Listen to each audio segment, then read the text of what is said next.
প্রচন্ড কষ্ট পেয়ে মানুষ ভিতরে ভিতরে যে আর্তনাদ করে, সেই আর্তনাদের শব্দ যদি অন্য কোনো মানুষ শুনতে পেত, তাহলে মানুষকে কষ্ট দেওয়ার আগে একজন মানুষের বুক ভীষণ কেঁপে উঠত।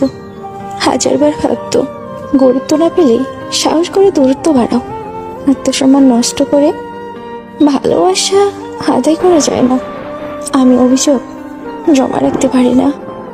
আমি শান্তিপ্রিয় মানুষ, তাই নিজের মস্তিষ্ক খালি রাখি। আমি মনে করে বলতে পারবো না তোমার উপর আমার কিসের অভিমান। জিজ্ঞাসা করলেও বলতে পারবো না তোমার কোন কথাটাই আমার আঘাত লেগেছিল। আমি শুধু মনে রাখি আমার খারাপ লেগেছিল, আমার কষ্ট হয়েছিল।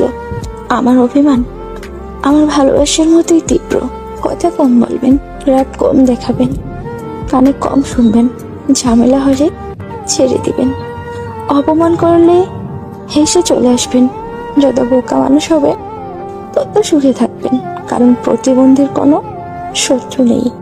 ভালোবাসার জগতে যদি প্রাপ্তি বলে কিছু থেকে থাকে, তবে তার নাম বেদনা। ফ্রেন্ডলেস ভর্তি মানুষ, অথচ মন খুলে কথা বলার মতো মানুষ নেই। যাদের সাথে আগে কথা হতো তারা কেউই আর নেই। অনেকের সাথে সম্পর্ক নষ্ট হয়ে গেছে। মাথার আকাশটা সবারই এক, শুধু বাচ্চার জগৎটা সবার আলাদা। কেউ আমাকে ভালো না বাসলেও কষ্ট আমাকে ঠিকই ভালোবাসে। সবাই হয়তো ছেড়ে চলে যাবে, কিন্তু কষ্ট কখনোই আমায় ছেড়ে যাবে না। এমন মানুষকে কখনো হারাতে দিও না, যার মনে তোমার জন্য সম্মান আছে, চিন্তা আছে এবং ভালোবাসা আছে।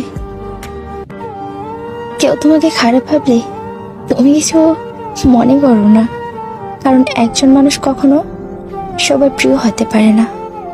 তুমি তোমার বিবেক দিয়ে নিজের পথে চলো। যে চেনার সে তোমাকে নিশ্চয়ই চিনবে, যে তোমাকে বোঝার সে নিশ্চয়ই বুঝবে।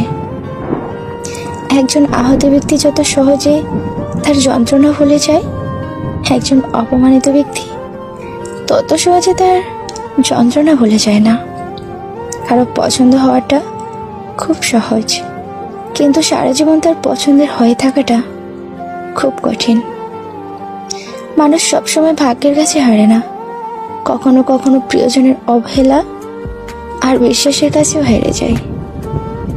পৃথিবীর সবচেয়ে ভয়ঙ্কর রোগ হলো টেনশন, যা মানুষকে ধীরে ধীরে ধ্বংস আর মৃত্যুর দিকে ঠেলে দেয়।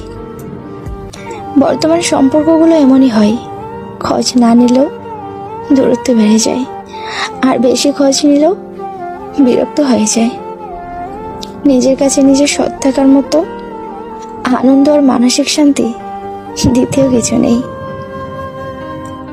অবাক চোখে তাকিয়ে দেখি অদ্ভুত এই জগৎটাকে, যে যার মতো ব্যস্ত, কে কার খবর রাখে।